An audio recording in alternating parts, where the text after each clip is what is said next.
오늘 저녁에는 우리가 고린도전서 4장 14절부터 21절 함께 봉독한 말씀을 본문으로 그리스도 안에서 참된 스승이라는 제목으로 함께 은혜 나누는 시간 되기를 소망합니다. 우리나라는요, 예로부터 조선시대를 뛰어넘어서 이미 2000년 전인 삼국시대부터 군사불일체라고 해서 스승을 임금과 아버지와 동격으로 존중하였고, 그리고 이후 유교시대에 있던 조선시대에서도 스승에 대한 존경심을 가져야 하는 것은 우리 민족의 전통으로, 동양 문화권이 대부분 그렇지만 더욱이 우리나라는 스승에 대한 존경심에 대해서 상당히 중요하게 여기는 전통을 가지고 있었습니다.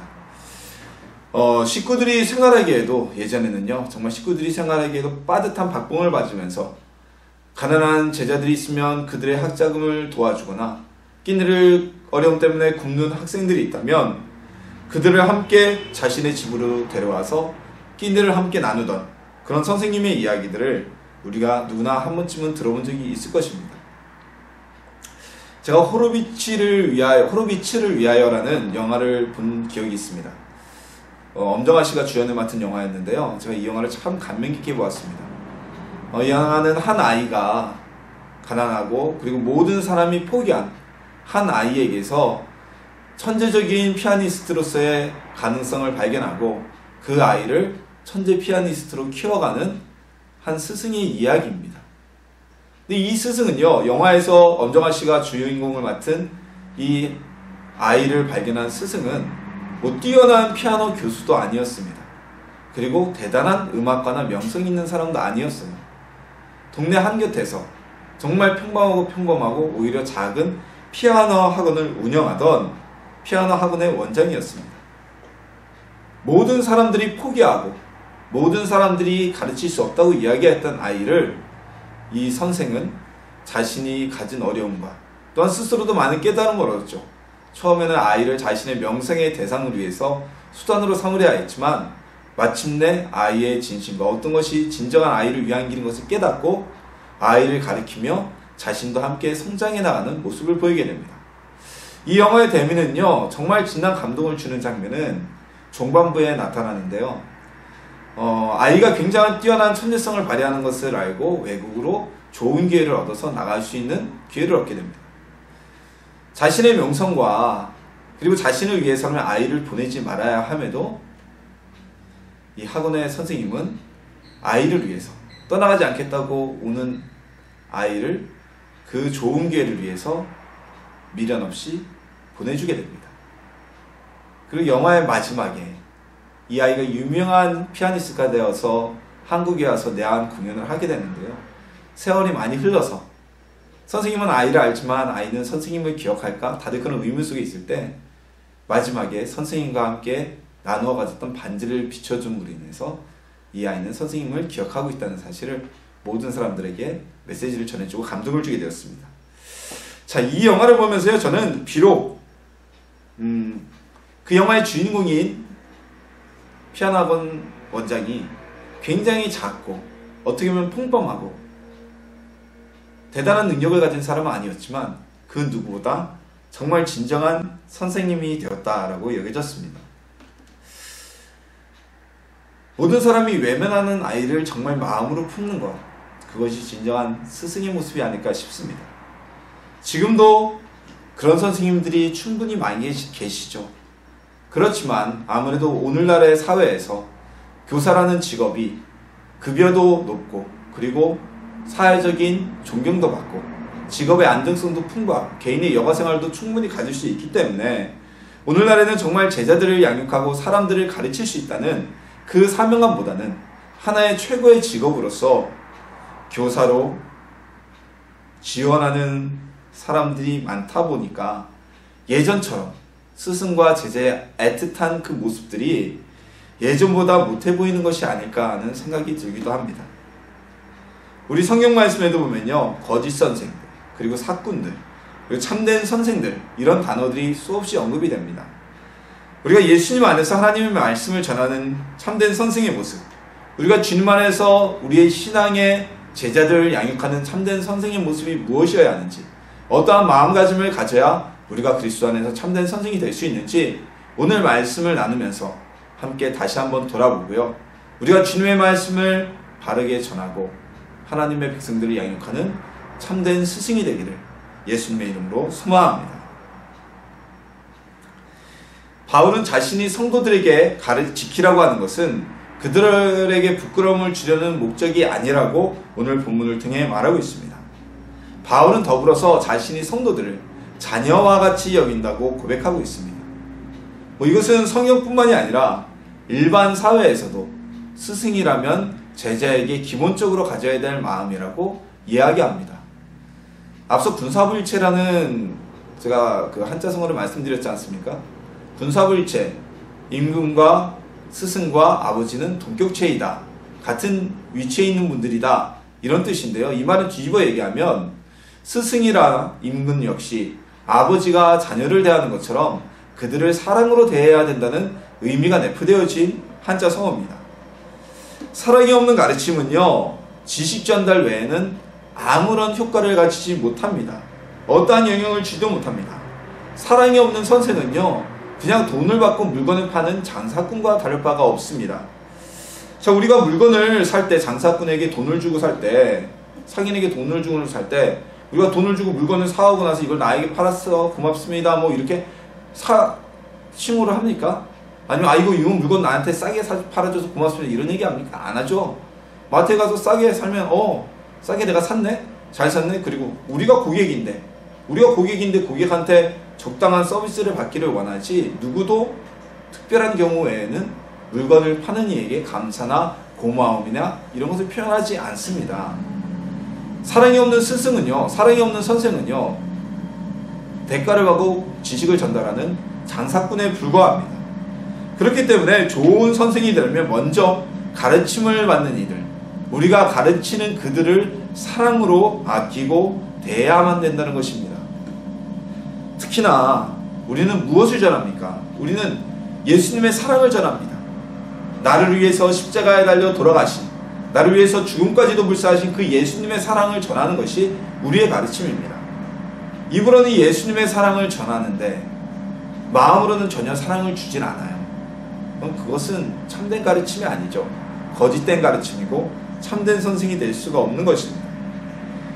사도 바울은요, 사실 가족이나 자녀가 없었다는 것이 일반적인 신학계의 중론입니다. 자, 그런데 이 바울은 이 고린도 교회 성도들을 향해서 무엇이라고 말하냐면요, 내가 너희를 그리스도 예수 안에서 낳았다고 말하고 있습니다. 즉, 이 고린도 교회의 성도들을 자녀처럼 내가 여겼다고 말하고 있습니다. 즉, 어머니가 아이를 낳기 위해서 10달 동안 아이를 임신하고 여러 심리적인 어려움과 신체적인 변화로 인해서 받는 고통, 이 모든 고통을 감수하고 자신의 자녀를 출산하여 아끼고 성장하는 것처럼, 키우는 것처럼 이 바울 역시 참된 스승이 되기 위해서 자신이 자녀를 낳고 기르듯이 고린도 교회 성도들을 비록 자신의 육신의 자녀는 없지만 그런 육신의 자녀와 같이 아끼고 낳고 길렀다고 고백하고 있는 것입니다. 그래서 우리 교회에서는요, 교회 안에서는 교육을 갖다 뭐라고 얘기합니까? 새신자 교육, 이렇게 하기도 하지만, 이 교육이라는 단어를 양육이라고 바꿔서 많이 얘기를 하죠. 교육은 무엇입니까? 교육은 가르쳐서 키우는 것이고요. 양육은 우리가 아이를 키우듯이 자라게 하고 키우는 것을 양육이라고 합니다. 단순한 가르침에서 멈춰 있는 게 아니라는 것이죠. 성도를 양육하는 일이야말로 우리가 사랑을 전제로 해야 되는 일입니다. 의무나 이건 형식으로 할 수 있는 일이 아닙니다. 예수 그리스도의 그 사랑을 우리가 가르침받고 예수님이 사랑으로 삶으로 우리에게 가르치셨듯이 우리 역시 우리에게 맡겨진 우리가 가르칠 대상들을 향하여 예수님의 그 사랑의 마음을 품고 가르칠 수 있어야만 합니다. 사랑이 없는 가르침은요, 대가가 없으면 소홀해지게 되고요, 사랑이 없는 가르침은요, 자신에게 고난과 어려움이 오게 되면 그 가르침을 멈춰버리게 됩니다. 그러나 사랑이 있는 가르침은 때로는 그 양육자를 바르게 서게 하기 위해서 따끔한 징계도 하고요, 때로는 모든 사람이 그를 내버려두고 포기한다고 할지라도 사랑의 마음으로 감싸주고 보호해주고 품어주는 것, 그것이 사랑의 마음을 가진 양육자의 모습입니다. 사랑의 마음을 가진 선생의 모습입니다. 예수님이 우리를 사랑하셨듯이, 우리를 사랑으로 가르치셨듯이, 우리 역시, 그리고 바울이 성도들을 자신의 자녀처럼 여기고 사랑했듯이 우리도 사랑으로 우리에게 맡겨진 영혼들을 가르치고 이끄는 성도님들이 되기를 예수님의 이름으로 소망합니다. 바울은요, 오늘 16절 말씀에서 당당히 나를 본받는 자가 되라고 오늘 고린도 교회 성도들에게 이야기하고 있습니다. 자, 이 말을 한국 정도라면 바울은 본이 되는 삶을 살았다는 것을, 자신 스스로가 나는 본이 되는 삶을 살았다는 자신감이 있었다는 겁니다. 오늘 본문을 우리가 나누기 전에 전전주에도 바울이 자신이 어떠한 책망받거나 고소받을 삶을 살지 않았다라고 자연스럽게 당당하게 고백하였듯이 오늘 고린도 교회 성도에게도 비록 그 앞에 말한 그 지지난주에 우리가 나눈 말씀 4장 4절 말씀에서 바울이 이야기하는 것은 세상 사람들에게 내가 비난을 받거나 고발당할 어떠한 일도 하지 않았다는 세상의 법규에 대한 당당함이라면, 오늘 본문의 말씀은 성도들이 보기에 단순히 죄를 범하는 것이 아니라 성도들에게 모범이 되는 삶을 살았다는 사도 바울의 자신감입니다. 자, 우리가 알다시피 바울은 어떤 사람입니까? 예수님의 복음을 전하기 위해서 그 목숨을 버리는 것도 전혀 아끼지 않았던 사람입니다. 매를 맞고 돌을 맞고 채찍에 맞아도 그거로 인해서 분내한다거나 원망한다거나 불평하지 않았던 사람이 바로 사도 바울입니다. 성도들을 전도하고 선교하고 복음을 전하는 일 위해서 최선을 다했던 사람이 바로 바울입니다. 바울이 로마로 붙잡혀가게 된 이유도 무엇입니까? 로마에 가서 주의 복음을 전하기 위한 목적이 바울에겐 있었습니다. 이러한 모범적인 삶을 살았던 바울이기에 고린도 교회 성도들에게 나를 본받아라, 내가 삶으로 가르치는 것은 너희는 따라하라고 당당히 선언할 수가 있었던 것입니다. 우리가 선생이라는 단어를 보면요, 이 선생이라는 단어의 한자어 뜻을 그대로 직역을 하면 먼저 태어난 사람입니다. 먼저 선자에 날생자잖아요. 그러나 우리는 단순히 우리보다 먼저 태어났다고 해서, 단순히 우리보다 연장자라고 해서 모든 사람을 선생이라고 부르지 않습니다. 우리가 선생이라고 사회적으로 칭하는 분들은 어떤 분들입니까? 사회 각 분야에서 후세에 모범이 될 만한 업적을 갖거나 아니면 모범적인 삶을 살아온 이들에게 우리는 선생이라는 호칭을 붙이게 됩니다. 그렇기 때문에 학교에서 아이들을 가르치는 교사의 직업을 가진 분들 외에도 사회 각 분야에서 우리는 선생님이라고 호칭하는, 선생님이라고 부르는 분들이 존재하고 있는 것입니다. 우리 그리스도의 제자들은요, 예수 그리스도의 제자들은 예수님의 삶을 가르치는 선생이 되어야 합니다. 그리고 우리는 그러기 위해서 예수님의 삶을, 그리스도의 삶을 그대로 살아가는 삶의 모범을 보여야 된다는 것입니다. 그것이 바로 제자이며 선생입니다. 요즘 학교에서 교권이 완전히 추락했습니다. 학교에서 아이들이 선생님한테 폭력을 행사하고요, 학부모가 아이들분 앞에서 선생님들에게 폭력을 행사하고요. 이건 먼 과거가 아니라 제 때만 하더라도, 불과 한 20-30년 전만 하더라도 감히 상상도 못했던 일입니다. 오히려 부모님들이 학교 선생님들에게 내 아이가 잘못하면 호되게 때려서라도 가르쳐주세요라고 부탁을 했고요. 때로는 아이가 학교에서 맞고 와도 그것 때문에 학교 가서 항의를 한다는 것이 있을 수가 없었죠. 오히려 학교가 선생님한테 혼났다 그러고 맞았다 그러면 집에 와서 부모님들한테 또 혼나잖아요. 네가 오죽했으면 선생님한테 매를 맞았냐고. 요즘은 그렇지 않아요. 학교에서 아이를 물론 법적으로도 때리지 못하게 되어 있지만 체벌하는 것을 아주 엄격히 금하고 있고요. 혹여 아이가 잘못해도 오히려 이제는 학생들이 선생님들에게 체벌을 당하는 것이 아니라 선생님들이 아이들이나 학부모의 폭력이 시달리는 시대가 되었습니다. 왜 이렇게 되었을까요? 자, 이것은 몰지각한 학부형이나 학생들의 문제도 분명히 있습니다. 그것이 대다수이지만 때로는 선생님들 스스로가 선생이로서, 즉 스승으로서의 바른 본을 보이지 못했기 때문이 아닐까 싶기도 합니다. 요즘 아이들에게요, 니네가 존경하는 선생님이 있냐? 그러면 없다고 하는 아이들이 전부 대다수예요. 그런 얘기도 있지 않습니까? 학교 선생님보다는 학원 선생님을 더 챙긴다고. 그 이유가 무엇입니까?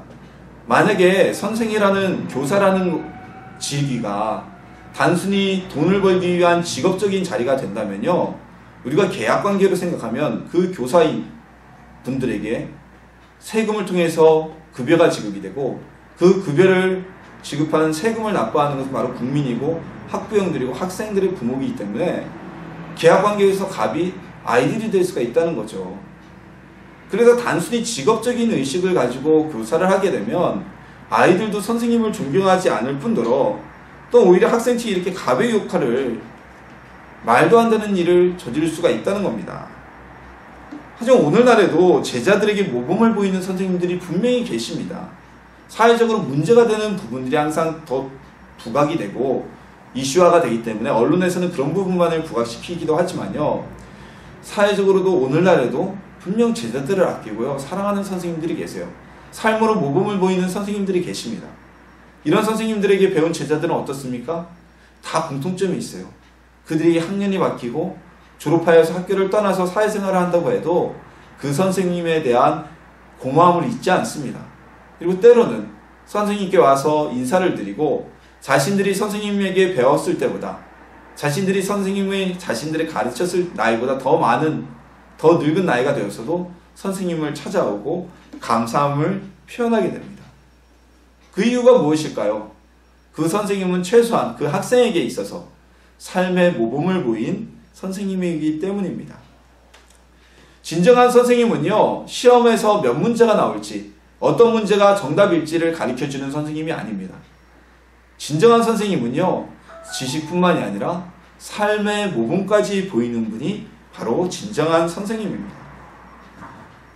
그러한 면에서 본다면 저와 우리 성도님들도 우리의 믿음의 후배들에게, 또한 우리의 자녀들에게, 우리 아이들에게 그리스도인으로서의 선생이 되어야만 합니다.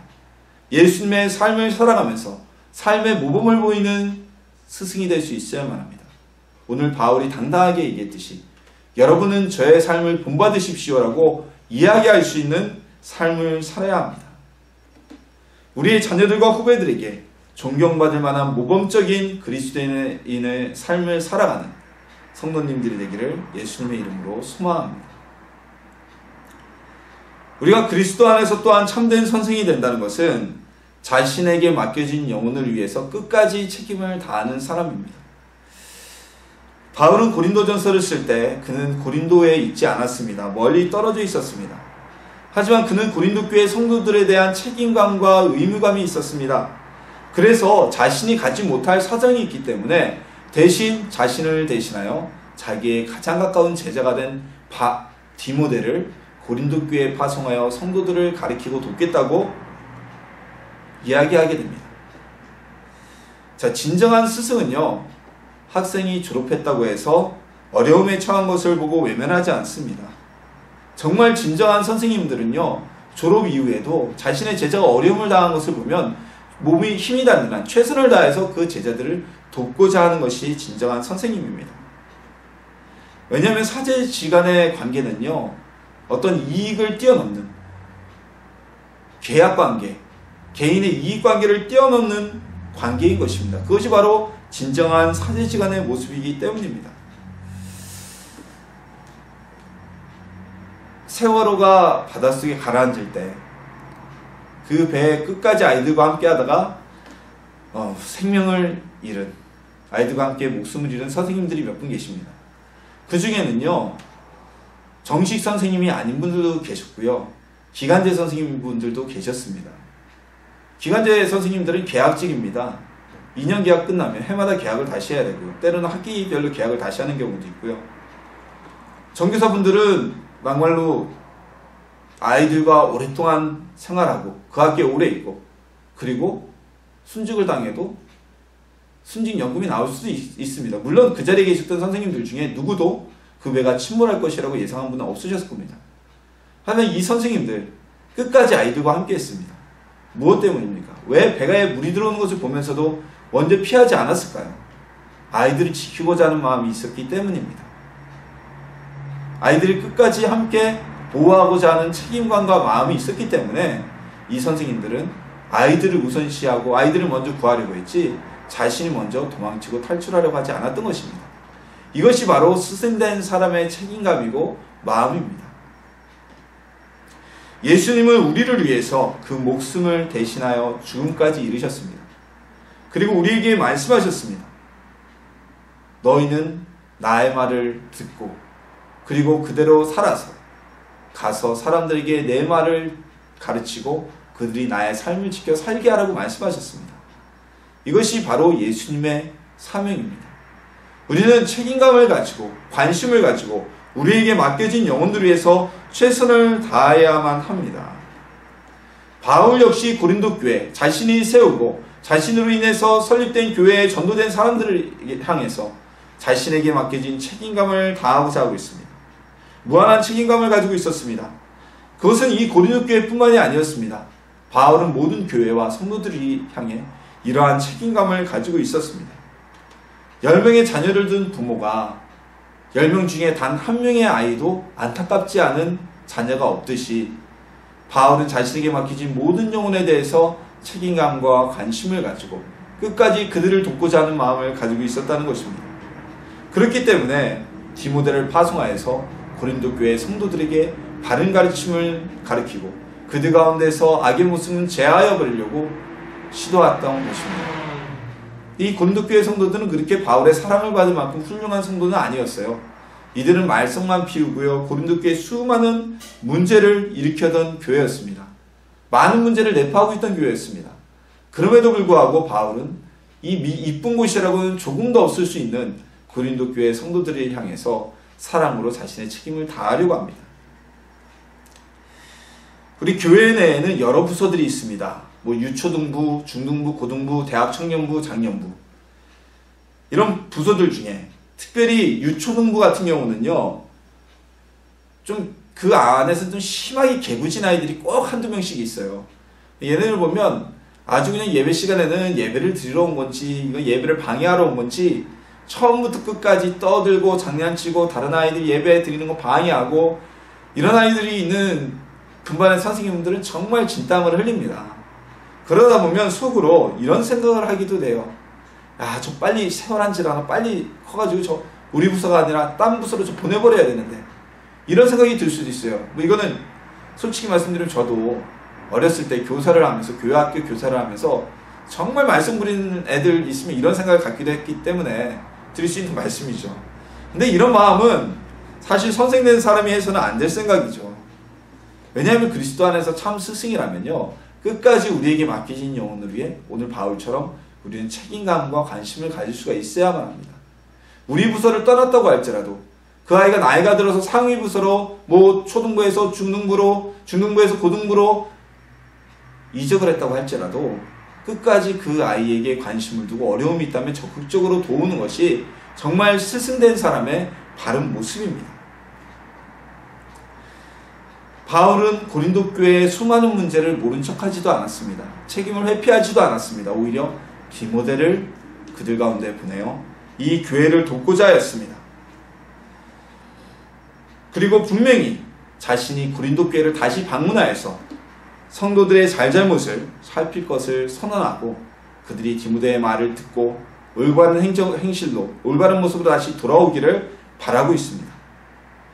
우리에게 맡겨진 영혼들을 향해 책임과 관심을 소홀히 하지 마시기 바랍니다. 이 영혼은 꼭 교회에서 목사님, 전도사님, 지역장님, 구역장님, 교회학교 교사들 이들에게만 해당되는 것이 아닙니다. 비록 내가 교육부서에 없고 내가 평신도라도 우리 성도님들에게 맡겨진 영혼들이 있잖아요. 자녀들, 나의 가족들 이들 모두 다 내가 먼저 예수님을 믿었다면 내가 그들을 케어해야 할 내가 가족관계에서는 자녀지만 우리 부모님이 나보다 늦게 예수님을 믿으셨다면 나는 먼저 예수님을 믿었기 때문에 우리 부모님을 돕고 케어해야 될 의무와 책임이 있다는 것입니다. 그 책임을 소홀하지 마시고 관심을 소홀하지 마시기 바랍니다. 교회에 전도만 해놓고 데려다만 놓고 이제 교회 왔으니까 나는 모르겠어 하고 외면하지 말라는 말입니다. 우리에게 맡겨진 영혼들에게 관심을 받고 한번 우리에게 책임졌던 영혼은 끝까지 그들을 사랑으로 돕는 책임을 다하는 성도님들이 되시기를 예수님의 이름으로 소망합니다. 우리는 모두 예수 그리스도의 제자입니다. 그리고 우리는 모두 누군가의 선생이 되어야만 합니다. 예수님께서는 마태복음 28장 19절에서 이렇게 우리에게 말씀하셨습니다.